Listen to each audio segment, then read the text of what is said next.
চ্যাপ্টারটা হচ্ছে অষ্টম, তাই তো? রসায়ন শক্তি আমরা ৭ পর্যন্ত পড়ছি।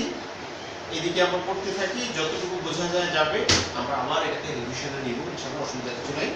তো রসায়ন শক্তি তোমরা একটু পেজ নাম্বার 170 বের করো।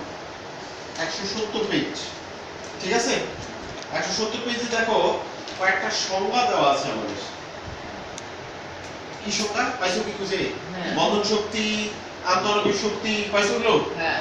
আচ্ছা, 1 নম্বর সংজ্ঞাটা দেখো কি বন্ধন শক্তি এতে কি বোঝানো হয়েছে?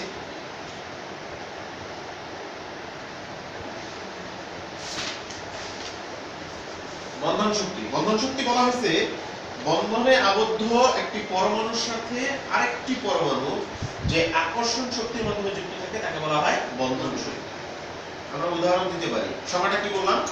বন্ধনে আবদ্ধ একটি পরমাণুর সাথে আরেকটি পরমাণুর যে আকর্ষণ শক্তির মাধ্যমে এরা যুক্ত থাকে তাদেরকে বলা হয় এই শক্তিটাকে বলা হয় বন্ধন শক্তি। এই তো?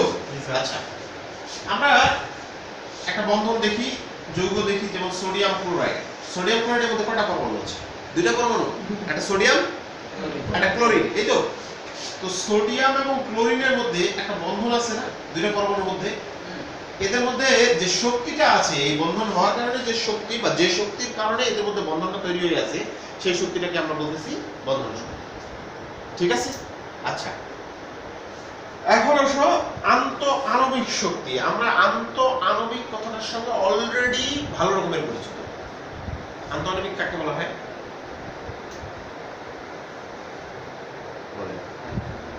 আমরা এর আগে আন্তঃআণবিক শক্তির কথা পড়ছিলাম, মনে আছে? কঠিন পদার্থ, তরল পদার্থ, বায়বীয় পদার্থ, এগুলোতে পড়ছিলাম। আন্তঃআণবিক শক্তি হচ্ছে দুইটা অণুর মধ্যে, একটা অণুর নিজেদের মধ্যে না, একই পদার্থে দুইটা অণুর মধ্যে যে শক্তিটা, বন্ধন শক্তিটা, সেটাকে বলা হয়েছিল আন্তঃআণবিক শক্তি। যেমন আমরা যদি এরকম বলি, একখণ্ড বরফ টুকরা নেই, কি নিলাম? একখণ্ড বরফ টুকরা। তো বরফ টুকরার মধ্যে বরফের সঙ্গে কি বলা হয়? পানি তো? পানি তো? আচ্ছা, তাহলে এখানে অনেকগুলো অণু থাকবে না? বরফের অনেকগুলো অণু থাকবে না? এই অণুগুলো মূলত কিসের অণু বলো? H2O অণু, তাই তো? তো দুইটা অণুর মধ্যে যে শক্তিটা থাকবে সেই শক্তিটাকে আমরা বলবো আন্তঃআণবিক শক্তি, ঠিক আছে? কি শক্তি? আন্তঃআণবিক শক্তি। আচ্ছা, সংজ্ঞাটা কি বলছে একটু দেখো। সংজ্ঞাটা কিন্তু সমযোজী যৌগের কথা শুধু বলছি, তবে ব্যাপারটা এরকম নয় যে শুধু সমযোজী যৌগের ক্ষেত্রে আণবিক শক্তি পাওয়া যাবে, আয়নিক যৌগের ক্ষেত্রেও তো আণবিক শক্তি পাওয়া যাবে না? আচ্ছা, বলছে সমযোজী যৌগের অণুসমূহ একে অপরের সাথে যে আকর্ষণ শক্তির মাধ্যমে যুক্ত থাকে তাকে বলা হয় আন্তঃআণবিক শক্তি। সংজ্ঞাগুলো নিয়ে খুব বেশি নাড়াচাড়া করার প্রয়োজন নেই। সংজ্ঞাটা কি আর জিনিসটা দিয়ে আসলে কি বোঝাতে চাচ্ছি এতটুকু বুঝতে পারলেই চলবে। আমি একটু আগে যাব। আচ্ছা, রাসায়নিক বিক্রিয়ায় যে শক্তির রূপান্তর হয় এটা আমরা জানি।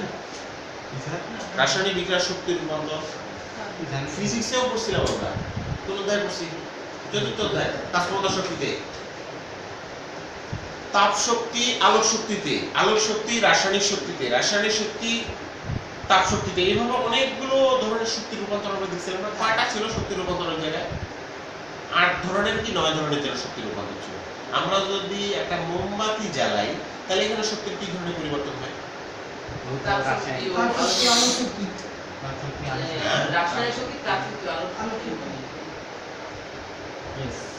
রাসায়নিক শক্তি থেকে আগে তাপ শক্তি না, আগে আলোক শক্তি। কারণ মোমবাতি জ্বালানো হয় তাপের প্রয়োজনীয়তায় না, আলোর প্রয়োজনীয়তায়, ঠিক কি না? আচ্ছা, বৈদ্যুতিক বাল্ব যে জ্বলতেছে মানে কোন শক্তি থেকে কোন শক্তি? এটা বলতে বিদ্যুৎ শক্তি বা যান্ত্রিক শক্তি থেকে আলো শক্তি এবং তাপ শক্তি অবশ্যই। আগে আলো তারপরে তাপ। তাহলে শক্তির রূপান্তর আমরা অলরেডি এর আগে পড়ছি, এগুলো আমরা পাবো। আচ্ছা, একটা মোটর যদি চলে তাহলে সেখানে কোন ধরনের শক্তি পরিবর্তন হয়? মোটর মনে করো এই মোটর ব্যবহার করে আমরা পানি তুলতেছি, বিদ্যুৎ শক্তি থেকে যান্ত্রিক শক্তি। কোন ব্যক্তি যদি সাইকেল চালায় এখানে কোন ধরনের শক্তি পরিবর্তন হবে? রাসায়নিক শক্তি থেকে যান্ত্রিক শক্তি।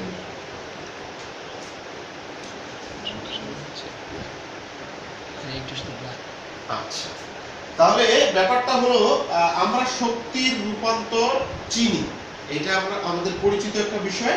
প্রতিদিনই এই পৃথিবীতে শক্তির রূপান্তর হচ্ছে। শক্তির রূপান্তর নিয়ে সূত্রও ছিল বলে, সূত্রটা কি বলা আছে? হ্যাঁ, কি সূত্র বলা শক্তি আছে? সৃষ্টিও হয় না, ধ্বংস হয় না। এটাকে কি বলা হয়? হ্যাঁ, শক্তি শক্তি নিত্যতার সূত্র। শক্তি সৃষ্টিও হয় না, ধ্বংসও হয় না, শক্তি কেবল এক রূপ থেকে অন্য রূপে রূপান্তরিত হয়, এই তো কথা। আচ্ছা যাই হোক, তাহলে আচ্ছা শক্তি পরিমাপের একক কি? শক্তি পরিমাপের একক আমরা জানি জুল, তাই তো? গতিশক্তি, বিভব শক্তি ওগুলো থেকে জুল জুল বলতেছে নাকি? জুলের বাইরে আর নাই? আছে। জুলের বাইরেও শক্তি নির্ণয়ের সূত্র আছে, সেটা হচ্ছে ক্যালোরি। কি? ক্যালোরি। ক্যালোরিটাকে কি দিয়ে প্রকাশ করা হয়? লেখা হয় কিভাবে? CAL। ঠিক আছে? আর ক্যালোরির সঙ্গে জুলের কিন্তু সম্পর্ক আছে। 1 ক্যালোরি মানে হচ্ছে 4.18 জুল। এটাকে আমরা 4.18 না বলে অনেক সময় 4.2 জুলও বলে থাকি, নো প্রবলেম, বলা যাবে, অসুবিধা কিছু নেই। ঠিক আছে? আচ্ছা, জুলের আরো যদি আমরা বড় একক ব্যবহার করি, জুল না বলে যদি আমরা কিলো জুল বলি, তাহলে চলবে না? চলবে। 1000 জুলকে আমরা জুল বলবো না, 1 কিলো জুল বলবো। ঠিক আছে? একই রকম ভাবে ক্যালোরিকে 1000 ক্যালোরিকে আমরা 1000 ক্যালোরি বলবো না, 1 কিলো ক্যালোরি। কিলো দেওয়ার সময় জাস্ট কে লিখতে হয়, আর ক্যালোরির সময় CAL দিতে হয়। ঠিক আছে কথাটা? আচ্ছা, একটু আগাই, আমরা জানি অলরেডি এগুলো সম্পর্ক প্রমাণ করা গেছে। এখন আমাদেরকে যেটা পড়তে হবে সেটা হচ্ছে তাপ পরিবর্তনের ভিত্তিতে রাসায়নিক বিক্রিয়ার শ্রেণীবিভাগ। যদিও এটা একটু আলোচনা আগের চ্যাপ্টারটাতে ছিল। বলো দেখি, তাপ পরিবর্তনের ভিত্তিতে বিক্রিয়া দুই প্রকার, এটা বলা ছিল কিনা? তাপবাদী বিক্রিয়া আর তাপহারী বিক্রিয়া। জি, আমরা জানি তাপ উৎপাদী বিক্রিয়া আর তাপহারী বিক্রিয়া। তাপ উৎপাদী বিক্রিয়া কাকে বলে? যে বিক্রিয়া ঘটানো হলে বিক্রিয়ায় যেরকম তাপ আসে তো আসেই, আরো নতুন কিছু পরিমাণ তাপ তৈরি হয়, উৎপন্ন হয়, সেই বিক্রিয়াটাকে বলা হচ্ছে তাপ উৎপাদী বিক্রিয়া। একদম প্রচলিত ভাবে একটা তাপ উৎপাদী বিক্রিয়ার উদাহরণ বল, যে বিক্রিয়া আমরা হরদম দেখি, জি, চুন তৈরি করার বিক্রিয়া। তাপ উৎপাদী বিক্রিয়াটা কোন বিক্রিয়াটা? চুন তৈরির বিক্রিয়া, তাই না? আচ্ছা, হুইলের সাথে পানি। হ্যাঁ হবে, সুন্দর, ভালো কথা বলছো। তাপ উৎপাদী বিক্রিয়া কোনটা? এটা চুন, আমরা বলতে পারি চুন বানানো, তাই কি না? খাদ্য চুন বানানো। তারপরে কি বললা এটা জানো? হ্যাঁ, হুইল পানিতে মেশানো, এই তো চুন বানানো, সুন্দর কথা বলছে, হুইল পানিতে মেশানো। আচ্ছা, আর তাপহারী বিক্রিয়া বলেন, তাপহারী বিক্রিয়ার সংজ্ঞাটা আগে বলো দেখি কি হবে? যে বিক্রিয়া সংঘটিত হলে তাপ পরিবেশ থেকে তাপ শোষণ করে। একেবারে মানে কি বললাম এটাকে, বইয়ের ভাষায় মুখস্থ করে বলতে হবে ব্যাপারটা এরকম। যে বিক্রিয়া ঘটানো হলে বিক্রিয়া স্থলে আগে যে তাপ ছিল তার থেকে আরো তাপ কমে যায়, তাপের শোষণ ঘটে, তাকে বলা হবে তাপহারী বিক্রিয়া। তো আমাদের ইয়া আছে কি, মানে প্রচলিত ধারায় তাপহারী বিক্রিয়ার উদাহরণ কি দিতে পারি? বলতে পারবেন এখন? বলেন তাপহারী বিক্রিয়া। হ্যাঁ, গ্লুকোজ, यस, গ্লুকোজ পানির মিশ্রণ, ঠিক আছে? পানি প্লাস গ্লুকোজের মিশ্রণ, তাই না? আচ্ছা, আর অনেকগুলো দেওয়া যাবে। হ্যাঁ, পানি আর লেবুর শরবত, তাই কি না? মানে লেবু ফোটা, এই তো লেবুর রস। তারপর পানির মধ্যে যদি স্যালাইন দেন, কি দেন? স্যালাইন। কোন স্যালাইন? এই যে খাদ্য স্যালাইন, যেটাকে আমরা কি বলি, হর্স স্যালাইন বা এরকম স্যালাইন টালাইন বলে থাকি, সেগুলো যদি পানির সঙ্গে যুক্ত করি তাহলে ওটা তাপহারী বিক্রিয়া হয়ে যাবে। ঠিক আছে? অলরেডি আমরা এটা জানি। তো এটা কিসের উপর ভিত্তি করে বলা হয়েছে বিক্রিয়াগুলো? তাপ পরিবর্তনের ভিত্তিতে বলা হয়েছে বিক্রিয়া দুই প্রকার, তাই না? আচ্ছা, এটা তোমাদের একটু পড়ে নিতে হবে যে তাপ উৎপাদী বিক্রিয়া আর তাপহারী বিক্রিয়া কতগুলো আছে, সংজ্ঞা এবং উদাহরণ একটু পড়ে ফেলতে হবে। ঠিক আছে? এখন এখানে একটা সূত্র আছে, আমরা ওই সূত্রটা একটু পড়ার চেষ্টা করব। অভ্যন্তরীণ শক্তি কাকে বলা হয়? কোন পদার্থের অভ্যন্তরীণ শক্তি বলেন তো। হ্যাঁ, ভিতরের শক্তি। জি, আসলে সংজ্ঞাটা সহজ। অভ্যন্তরীণ শক্তি বলতে আমরা এরকম বলতে পারি, অভ্যন্তরীণ শব্দটার ভেতরে লুকায় আছে কথাটা, ঠিক আছে? অভ্যন্তরীণ শক্তি। আমরা বলি যে এই পৃথিবীতে যে কোনো পদার্থকে ভাঙলে কিছু পরিমাণ শক্তি উৎপন্ন হয়। শক্তিটা তাহলে আসলো কোথা থেকে? এই পদার্থের ভেতর থেকেই। তাহলে পদার্থের ভেতরে এরকম সঞ্চিত শক্তিকেই বলা হয় অভ্যন্তরীণ শক্তি। ঠিক আছে? একটা বিষয় হচ্ছে কি অভ্যন্তরীণ শক্তিটার কথা আমি বললাম।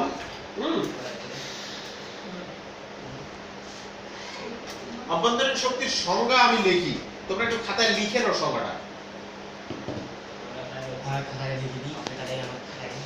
কোন পদার্থ একটি নির্দিষ্ট তাপমাত্রায়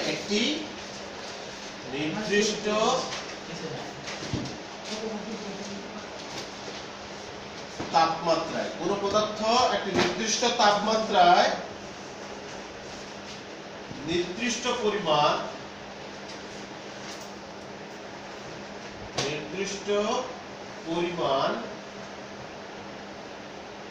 শক্তি ধারণ করে, এই শক্তিকেই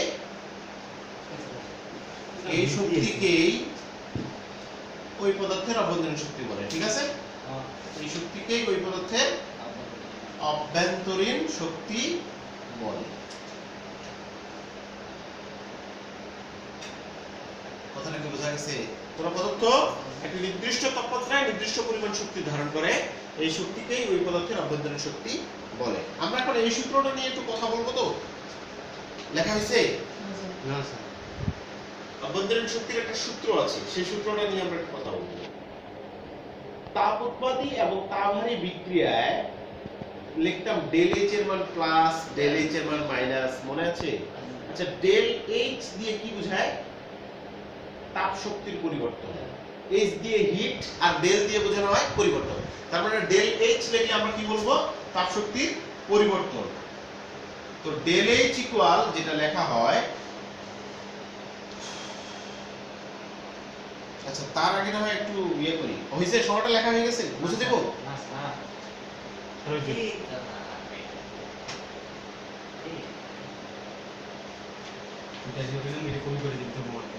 বুঝলাম। একটা বিক্রিয়া আমি লিখলাম আগে, হ্যাঁ, ওই যে অ্যামোনিয়া তৈরির যে বিক্রিয়াটা, মনে আছে সেই বিক্রিয়াটা? দিলের নীতি করার সময় আমরা পড়ছিলাম নাইট্রোজেন হাইড্রোজেন বিক্রিয়া করছিল না? হ্যাঁ, উভমুখী বিক্রিয়ায় অ্যামোনিয়া তৈরি হয়। এই বিক্রিয়ার ডেল এইচ এর মান কত ছিল? -92 কিলোজুল পার মোল ছিল। এইখানে এখন কি হইছে? এটা ছিল আমাদের তাপোৎপাদী একটা বিক্রিয়া, তাই না? আচ্ছা, তো ডেল এইচ এর মান আমরা এখানে লিখতাম না, ডেল এইচ মাইনাস। আমরা যখন নাইট্রিক অক্সাইড তৈরি করতাম সেই বিক্রিয়াটাতেও কিন্তু আমরা লিখতাম ডেল এইচ এর মান প্লাস। আচ্ছা, যাই হোক, ওটা বিষয় না। বিষয়টা হচ্ছে যে এখন এখানে একটা সূত্র আছে অভ্যন্তরীণ, কোন পদার্থের অভ্যন্তরীণ শক্তি নিয়ে এটা সূত্র আছে। বলো তো সাধারণভাবে আমরা কি বলছিলাম? যে কোনো বিক্রিয়ার বাম দিকের অংশগুলোকে কি বলা হয়? বিক্রিয়ক। এগুলো তাহলে আমরা কি বলবো? বিক্রিয়ক, তাই না? আর ডান দিকের অংশগুলো উৎপাদ। আচ্ছা, ঠিক আছে। এখন দেখো এই ডেল এইচ ইকুয়াল কি হবে? সূত্রটা ডেল এইচ ইকুয়াল হচ্ছে উৎপাদের মোট অভ্যন্তরীণ শক্তি বা উৎপাদ সমূহের মোট অভ্যন্তরীণ শক্তি, যেটাকে আমরা E2 দিয়ে প্রকাশ করতে পারি। কি দিয়ে? E2 মাইনাস হচ্ছে বিক্রিয়ক সমূহের মোট অভ্যন্তরীণ শক্তি। হ্যাঁ, বুঝাচ্ছি। বিক্রিয়ক সমূহের মোট অভ্যন্তরীণ শক্তি, এটা কি? E1। আচ্ছা, অ্যামোনিয়াকে যদি আমরা ভাঙি তাহলে এখান থেকে কিছু শক্তি পাবো আমরা। পাবো? জি, ওইটা হচ্ছে অ্যামোনিয়ার অভ্যন্তরীণ শক্তি। যদি নাইট্রোজেনকে ভাঙি এখান থেকে কিছু শক্তি পাবো, এটা নাইট্রোজেনের অভ্যন্তরীণ শক্তি। যদি হাইড্রোজেনকে ভাঙি এর ভিতরেও কিছু শক্তি পাবো, এটা হাইড্রোজেনের অভ্যন্তরীণ শক্তি। তাহলে এখন উৎপাদ সময়ের মোট অভ্যন্তরীণ শক্তি, এখানে আমাদের যে বিক্রিয়া সেখানে উৎপাদ আসলে একটাই, এই জন্য এইটার মোট অভ্যন্তরীণ শক্তি মাইনাস কি হবে?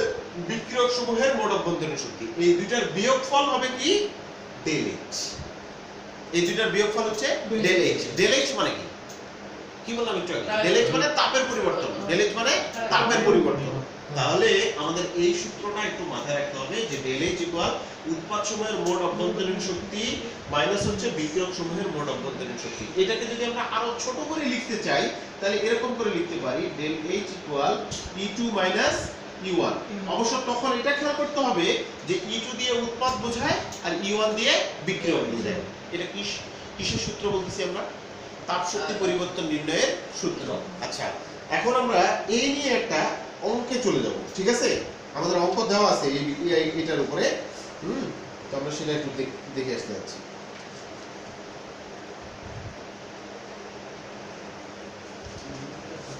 তোমরা যদি পেজ নাম্বার 174 নিয়ে আসো, ওই জায়গায় দেখবো আমরা একটা জিনিস।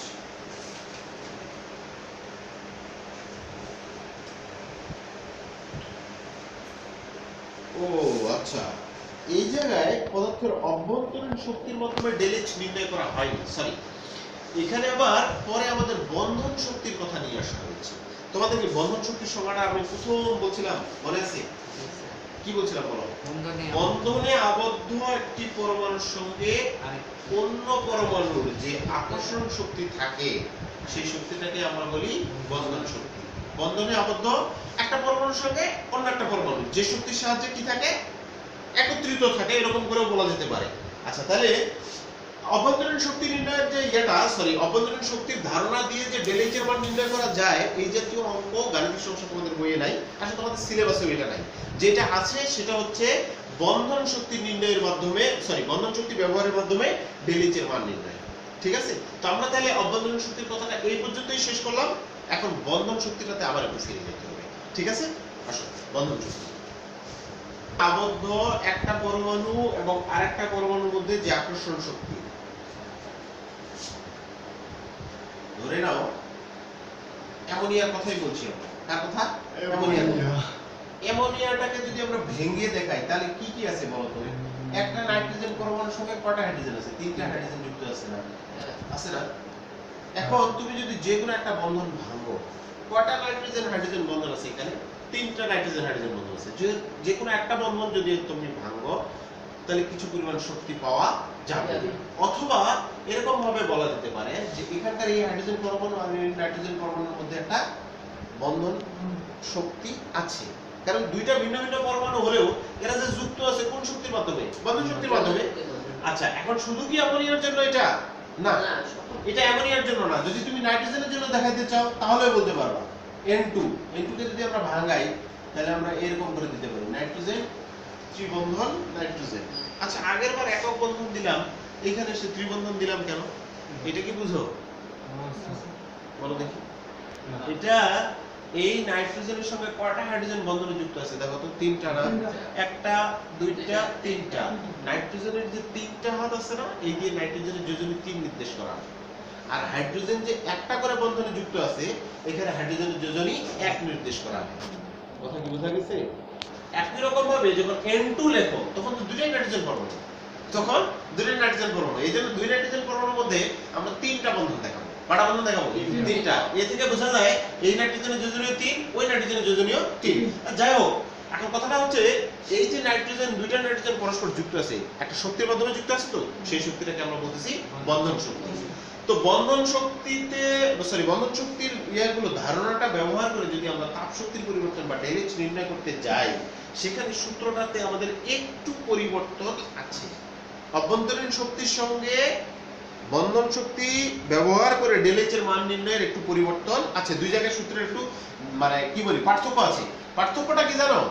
পার্থক্যটা হচ্ছে আগেরবার যখন আমরা অভ্যন্তরীণ শক্তি লিখতাম তখন লিখতাম উৎপাদ সময়ের মোট অভ্যন্তরীণ শক্তি আগে। এবার যখন আমরা বন্ধন শক্তি লিখবো তখন আমরা লিখবো, দেখো পার্থক্যটা জাস্ট এইটুকুই। এখানে এখন লিখবো বিক্রিয়ক সমূহ। কি লিখবো? বিক্রিয়ক সমূহের মোট বন্ধন শক্তি। কি লিখবো? বিক্রিয়ক সমূহের মোট বন্ধন শক্তি। অবশ্য বিক্রিয়ক সমূহের বন্ধন শক্তিকে E2 দিয়ে আর প্রকাশ করা হবে না, এটাকে তখন প্রকাশ করা হবে B1 দিয়ে। ঠিক আছে? আর এই পাশে তো বিক্রিয়ক বলে ফেলছি, তাহলে এই পাশে কি লিখবো এখন? উৎপাদ। আচ্ছা, উৎপাদ সমূহের মোট অভ্যন্তরীণ শক্তি আর হবে না, কি হবে এটা? বন্ধন শক্তি। বন্ধন শক্তি, এটাকে বলো কি দিয়ে লিখবো? B2 সিম্পল ব্যাপার। ওই পাশে যেহেতু আমরা B1 ব্যবহার করছি, এই পাশে বলবো B2। তাহলে বন্ধন শক্তির ধারণা ব্যবহার করে ডেল এইচ নির্ণয়ের সূত্রটা হচ্ছে ডেল এইচ ইকুয়াল হচ্ছে বিক্রিয়ক সমূহের মোট বন্ধন শক্তি মানে B1 মাইনাস হচ্ছে উৎপাদ সমূহের মোট বন্ধন শক্তি মানে B2। তোমরা এটাকে আরো ছোট করে লিখলে লিখতে পারো del H equal B1 minus B2, B1 minus B2। এখন একটা জিনিস আমি বলি, বলো তো যে কোনো একটা বিক্রিয়া লিখতে গেলে আমরা বিক্রিয়কগুলো আগে লিখি না? কি লিখি আগে? বিক্রিয়ক। তো বিক্রিয়কটা যখন আমরা আগে লিখি ওইটাকে আমরা 1 দিয়ে বলবো। যেমন এখন B1 বলতেছি, এর আগে যখন বিক্রিয়কের মোট অভ্যন্তরীণ শক্তি বলতাম তখনও E1 বলতাম। যদি কি বোঝা যাচ্ছে? 1 দিয়ে আমরা কোনটাকে বোঝাচ্ছি? বিক্রিয়কগুলোর ক্ষেত্র, আর 2 দিয়ে বোঝাচ্ছি উৎপাদগুলোর বেলায় 2 বলা হচ্ছে। তো এখানে সূত্রটা কি আছে? ডেল এইচ ইকুয়াল বিক্রিয়ক সমূহের মোট বন্ধন শক্তি, এটাকে দিয়ে কি বললাম? B1। আর উৎপাদ সমূহের মোট বন্ধন শক্তি, এটা কি বললাম? B2। তার মানে ডেল এইচ ইকুয়াল আমরা এত বড় করে লেখাগুলো না লিখে B1 মাইনাস B2 লিখতে পারি। আমরা এখন একটা সমস্যা লিখব, ঠিক আছে? ভিডিও তো আজকে হচ্ছে আর এবার করেন। তোমরা একটু পেজ নাম্বার 175 দেখো আগে। পেজ 175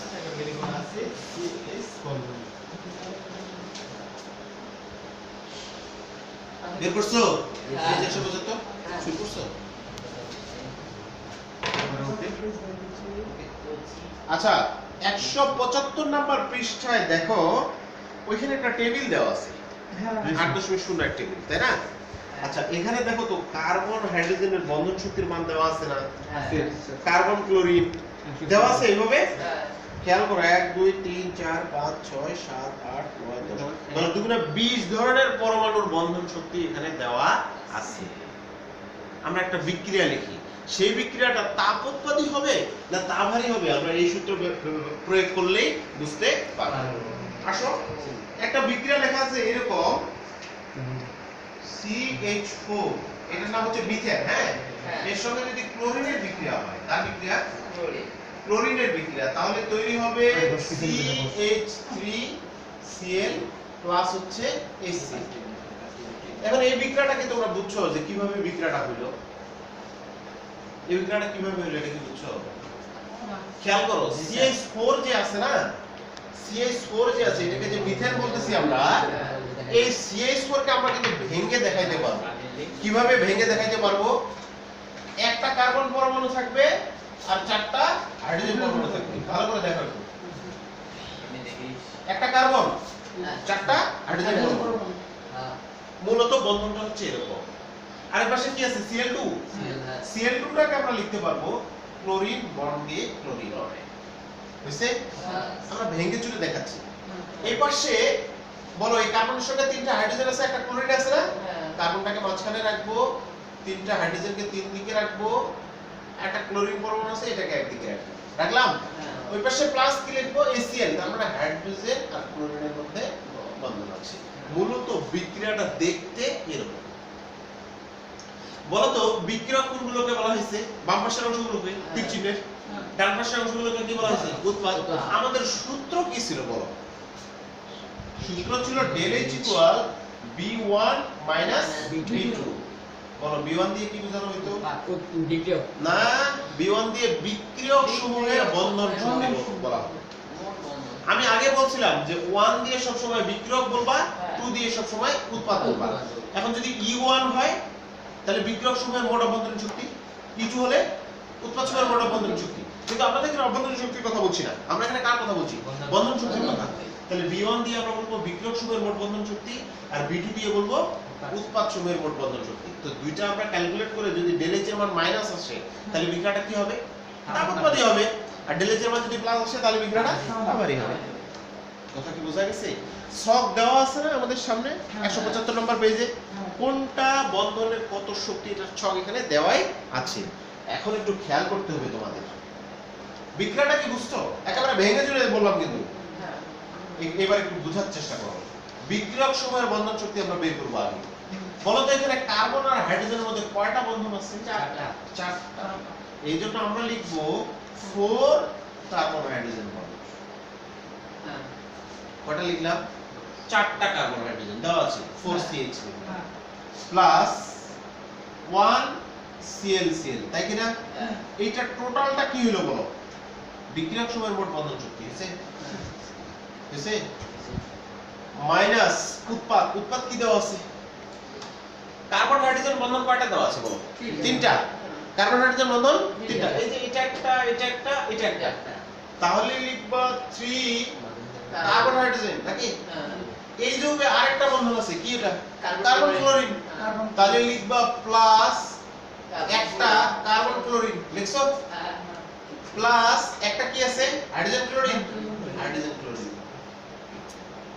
এই যে টোটাল করলে এটা হয়ে যাবে উৎপাদের মোট বন্ধন শক্তি। কে বুঝো না আমাকে এখন? মনির বুঝো না, সাইফুল্লাহ বুঝো না, নো প্রবলেম। এখানে দেখো তো কার্বন হাইড্রোজেন বন্ধন কয়টা আছে? চারটা। সাইফুল্লাহ চারটা, এটা বুঝছো? দেখাই যায় না তাই। কার্বন হাইড্রোজেন বন্ধন চারটা আছে, এটা বুঝতে পারতেছো? হ্যাঁ। ওকে, তাহলে কার্বন হাইড্রোজেন বন্ধন যে চারটা আছে এটা আমি তো হুবহু এইভাবে লিখছি না? হ্যাঁ। আচ্ছা, এখানে ক্লোরিন কয়টা বন্ধন আছে? একটা। এই যে একটা ক্লোরিন লিখলাম, এইটুকু মিলিয়ে হলো B1। কেন? C in the 4 is a bracket is C minus H, so then to C minus H না, এটা C bond H। হ্যাঁ বলো। যদি C এর সাথে তো 4 গুণ হয়ে যাবে। হ্যাঁ গুণই তো। চারটা কার্বন হাইড্রোজেন বন্ধন আছে না এখানে? হ্যাঁ। দেখাই আরো, এইটা একটা বন্ধন, এদিকে একটা, এদিকে একটা, এদিকে একটা। হ্যাঁ। তাহলে কয়টা হচ্ছে টোটাল? চারটা। তুমি কি বলতে যাচ্ছ যে কার্বন হাইড্রোজেন লেখা চারটা যোগ করে দিব? না সেই গুণ করতে হবে, চারটা কার্বন হাইড্রোজেন একটা যোগ করে দেওয়া হয়। বুঝতে পারছি, তুমি বলতে যাচ্ছ কার্বন হাইড্রোজেন যোগ কার্বন হাইড্রোজেন যোগ কার্বন হাইড্রোজেন যোগ কার্বন হাইড্রোজেন গুণ করে দিচ্ছি কেন? Very good question. দেখো 2 + 2 + 2 + 2 সবগুলো কার্বন হাইড্রোজেন ছিল তো? হ্যাঁ। যোগ করলে কত হয়? 8। আর যদি 4 * 2 দেই তাহলে 8 হবে। সিম্পল ব্যাপার। হ্যাঁ, এবার বুঝছেন? আচ্ছা, তাহলে এইটুকু দিয়ে আমরা কি বুঝালাম বলো? বিক্রিয়কের মোট বন্ধন শক্তি। এবার উৎপাদের বন্ধন শক্তির বেলায় দেখেন কার্বন হাইড্রোজেন বন্ধন কয়টা আছে? আগে দেখেন তো তিনটা আছে কিনা? এটা একটা, এটা একটা, এটা একটা, হয়েছে তিনটা। এই যে 3 লিখলাম কার্বন হাইড্রোজেন, আর একটা কি আছে? Carbon chlorine. এই যে একটা লিখলাম কার্বন ক্লোরিন, হয়েছে? শেষ হয়নি তো, উৎপাদ তো আরো বাকি আছে। কি বাকি আছে? Hydrogen chlorine. এই যে হাইড্রোজেন ক্লোরিন লিখলাম একটা। বলেন এবার B1 - B2 ফরম্যাটে পড়ছে কিনা? এই পুরোটা হচ্ছে B1 মানে বিক্রিয়কের মোট বন্ধন শক্তি। এই পুরোটা হচ্ছে কি? B2 মানে উৎপাদের বন্ধন শক্তি। তো আমাদের সূত্র তো ছিল ডেল H এর মান ইকুয়াল হচ্ছে B1 - B2। এখন তোমরা বইয়ে দেখো তো কার্বন হাইড্রোজেন বন্ধন শক্তির মান কত দেওয়া আছে? দেখো কত? তাহলে আমরা এটা জাস্ট এখন ক্যালকুলেশন করব। 4 * 414 নাকি? 414 বলতেছো? হ্যাঁ 414। যোগ ক্লোরিন কত দেওয়া আছে বন্ধন শক্তি? 175 পেজ বলছি। কত? ক্লোরিন কত দেওয়া আছে? ক্লোরিন 244 244 যোগ লিখবো 244 হইছে মাইনাস। বলো কার্বন হাইড্রোজেন কত দেওয়া হলো? 414 একটু আগে বলা হয়েছে। কয়টা বন্ধন আছে? তিনটা। তার মানে 3 * 414 লিখছি। হ্যাঁ। যোগ কার্বন ক্লোরিন কত বলা হয়েছে? 326। কত? 326 যোগ হাইড্রোজেন ক্লোরিন কত? 431 হইছে। এখন এটা কি করব? এগুলো সব যোগ করব, বিয়োগ করে এগুলো সব যোগ করব, জাস্ট ক্যালকুলেশন করলে দেখা যাবে ডেলিট আমাদের বের হবে। বলো কত হয়? 414 এর সঙ্গে 4 গুণ করলে কত হয়? দ্রুত আমাকে দাও ক্যালকুলেটর। একবার পুরোটা যোগ করে বলো। 244 যোগ করে বলবা।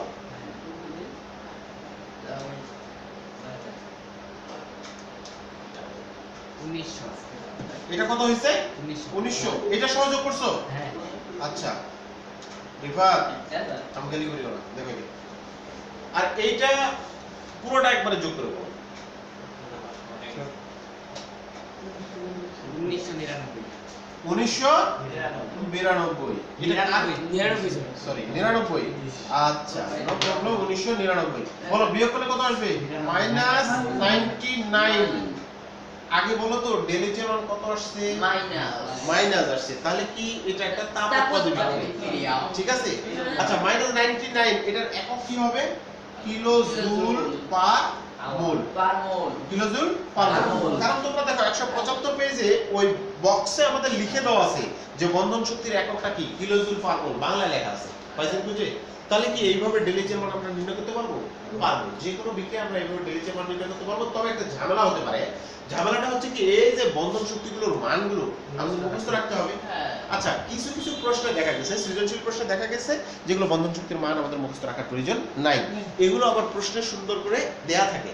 তবে এমসিকিউ প্রশ্নে এই প্রশ্নগুলোই হয় যে কার্বন হাইড্রোজেনের বন্ধন শক্তির মান কত, ক্লোরিন ক্লোরিনের বন্ধন শক্তির মান কত। সো সেখানে আবার পারবো না, তো আমরা চাবো, চেষ্টা করব যে এই 20 ধরনের বন্ধন শক্তির মান মুখস্থ রাখতে। একদিনে তো মুখস্থ থাকবে না, 4টা-5টা করে মুখস্থ করি, বা বড় মান থেকে ছোট মান করে সাজাই, বা ছোট থেকে বড় মান করে সাজাই, তাহলে বোঝা যাবে যে একসময় মুখস্থ হয়ে যাবে। ঠিক আছে, ক্লোজ করো।